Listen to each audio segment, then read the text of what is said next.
So after the win against Wolves, we jump straight into the next match coming tomorrow. It's the DYCHE Derby at Dickinson Stadium.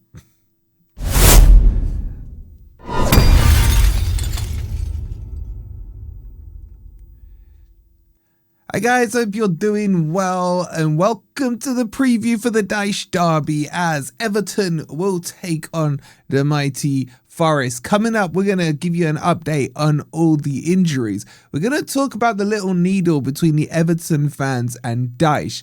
I'll talk you through my predicted team. Please go with it. And and then we'll get the score predictions in. In fact, get your score predictions in now in the comments. While you're doing that, make sure you've hit the like button. Make sure you've subscribed as well if you are new here. And check out our second channel, the Footy Network. I've got all my predictions on there for all the Premier League games this weekend. So if you're bored and want some extra viewing, scan that QR code and I'll leave the video for you guys on the end screen because I'm so nice. All right, let's jump into this. Let's start with a couple of updates on the injury front. So there's nothing too much that's changed from the last update on injuries that DYCHE gave, apart from the ever ongoing saga with Murillo. He said that he had a slight injury, he didn't want to risk his hamstring, picked up the virus and monitoring day by day.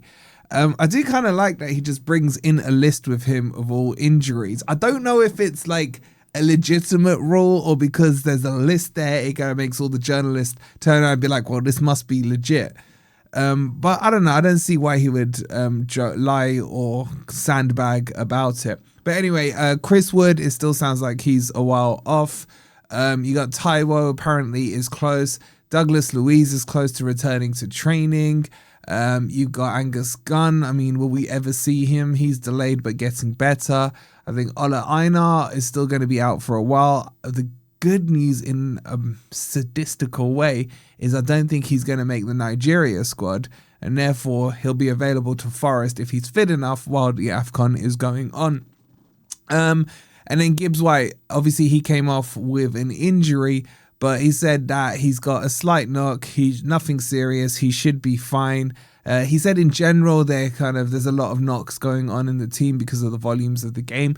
And I think that's fair. I think that will be the same across all teams in the Premier League right now. So nothing really different. I would say that if I was to guess, that maybe Murillo would be the one to come back in, and then it will be the same squad to pick from the one that beat Wolves on Wednesday. Was it Wednesday or Thursday? I can't even remember anymore.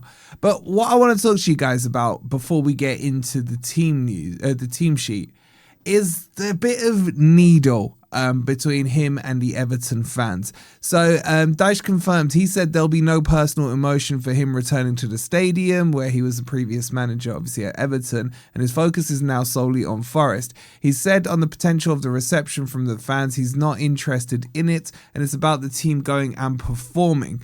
So what is this about? Well, there was plenty of times towards the end of his tenure at Everton where the atmosphere at Goodison, back when they were at Goodison, wasn't very good, and Dyche would have a pop at the Everton fans, and the Everton fans were not taking it in a good way. In fact, they were pretty much all Dyche out towards the end of his time there.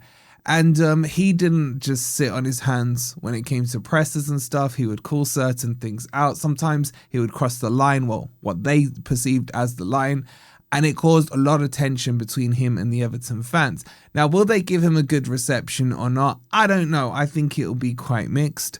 I think he should expect a bit of banter and what have you, and I think he's man enough to take that. But he's not the most popular guy in Merseyside. Well, at least on the blue part of Merseyside. So we'll see how that one goes. So anyway, let's get into the team because there's definitely discussions that need to be had on certain players within that team. So let's bring the team sheet up. This is the one that started against Wolves on, I'm pretty sure it was Wednesday. And yes, I think there are some changes to be made. Now, as I said before the game, I know Morata was on there. We're all like, oh my God, what's he doing? I thought he was all right. The odd mistake here and there. But shall we yet again work on the assumption that Murillo's fit? Let's bring Murillo in. I just feel so much more comfortable when it's Murillo and Milenkovic in that back four. I think Williams and Savona will stay the same, and obviously Sells in goal. And I think Anderson and Sangare. Sangare for me is looking a little tired. I don't think this would be the worst game to maybe bring Dominguez in alongside Anderson. Let poor Dominguez play in his actual position. And if he's not going to do him, maybe 8. So I just don't know if Sangare's had too many miles in his legs over the last few weeks. So I actually would probably rest Sangare. And personally, I would bring in Dominguez there. Some of you maybe bring 8. Some of you maybe think, nah, you know what? Sangare looks fit enough. Let him play. So that's the change I would make. 100% Hutchinson stays on. I think we got a left wing side issue at the moment. And Ndoye, no. Just no. Who do I bring on instead of there? I'll be honest with you guys, I've not been that impressed with Hudson-Odoi either this season. I don't know if he's fully fit or he fully cares. I think there are some issues off the field, etc. I guess we've all got issues off the field, right? But I don't know who we put in there. I'm half tempted just to bring maybe Hutchinson on the left-hand side, spice it up and go McAtee. He's just not been in form, has he? I don't know. I guess just by default, it's going to have to be Hudson-Odoi for me until we see Backward back. Now, Backward got 60 minutes with the youth team, so he's getting ever closer to return. But I think even when he returns, he won't return as a starter. It'll be one of those ones that comes back on the bench. So that's probably the team I go with. Unless Backward's made a miracle recovery. I don't see any other wingers. I'm just staring through there. Would I convert anyone into that left wing position? Maybe McAtee, but it's too risky. It's too risky.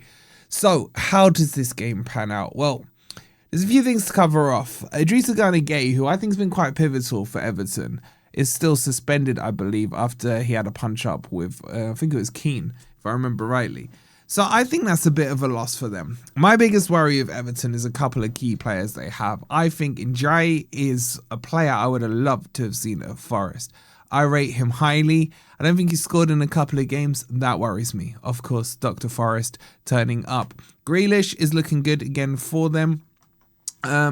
And I like Jake O'Brien. I thought Jake O'Brien absolutely killed us at the City Ground last season. He was playing right back, but I think Branthwaite is still out. So the likelihood is that Jake O'Brien probably plays in the middle. He was another player that was linked to Forest. And Everton have done well. I think they've actually got a good team. I've tipped them to be that team that kind of did what we did last season and finished quite high up the table. So, I don't know. It's a tough game. The player I do not rate, so if I say his name now, he's probably going to score, is Barry. I don't think he's been brilliant for them. But they're going to probably set up in a 4-2-3-1. O'Brien and Tarkowski. Jimmy Garner, our ex-boy, they've used him at right back, which is something Dyche did with there. So it's not perfect. And I think Shrewsbury Hall's been pretty good for them. This is going to be an attritional match. This is defensive coach versus defensive coach. But is there going to be a little extra motivation for Sean Dyche going back there and getting one over on his old club? I'd like to think so. So maybe Forest can be the aggressors. But that's probably not the best style against the David Moyes team. Here's the thing. Whoever goes on the aggressive, I think, is less likely to win the match. Now, with Everton being the home team, the onus is probably on them to push out and push us back. How does it go? I don't know. I think this could be 0-0, if I'm being honest with you. My gut feeling says 0-0. But we could sneak it. Jesus scoring now. Could that just open up the taps for him? We saw that happen to him in the Europa League. Scored one, got another, and got another one in the next match in there. So there is potential. So I'm going to put my chest out and say 1-0 to Forest. Not confident chest, but chest nonetheless.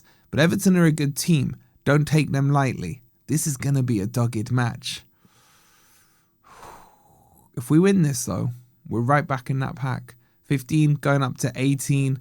Couple of points off that 19 points pack in the Premier League. And we're back and up and running. It's an important game.